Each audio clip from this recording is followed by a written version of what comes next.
Alhamdulillah, na farko a madadin shugaban kasa President Muhammadu Buhari muna mika ma godiya mu ga gwamnatin Najeriya, Niger da yadda rike mutanen Borno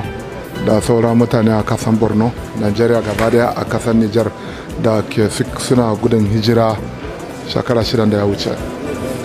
Mun ga abin da shi President ya fara mai da mutane a kansu.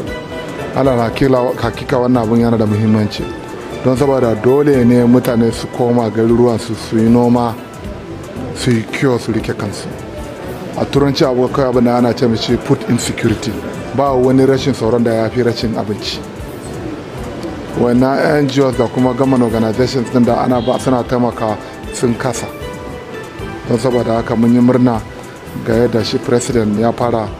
mai da mutane kansu. To mun zo ne mu tabbatar cewa mu ma cewa akwai mutane mu kamar 2023 President Muhammadu Buhari ya bada izini insha Allah mu ma nan ba da dadewa ba insha Allah damuna zai wuce za mu fara mai da mutanen mu ma malam fatari, za mu fara mutanen mu ma za ga shigar da makamantansu. So ba wani magana, mun yi magana kan tsaro, su shugaban kasa na Niger da shugaban kasa na Nigeria sun tattauna kan tsaro. Ni kuma a matsayina na gwamnan Borno ina wakiltar president, na zan tabbatar cewa wannan maganar tsaro na ko wani magana da zan yi a mika mishi,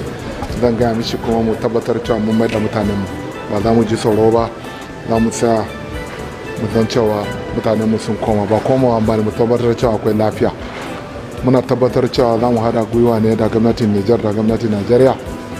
ko guraren da ba kyau duka a yi operation, a yi clearing, wata wurin ranar ya zama tawa ba matsala tsoro, sai kuma a mayar da mutanen kuma a duba tattalin arziki na Nijar da Najeriya yadda zai tabbata.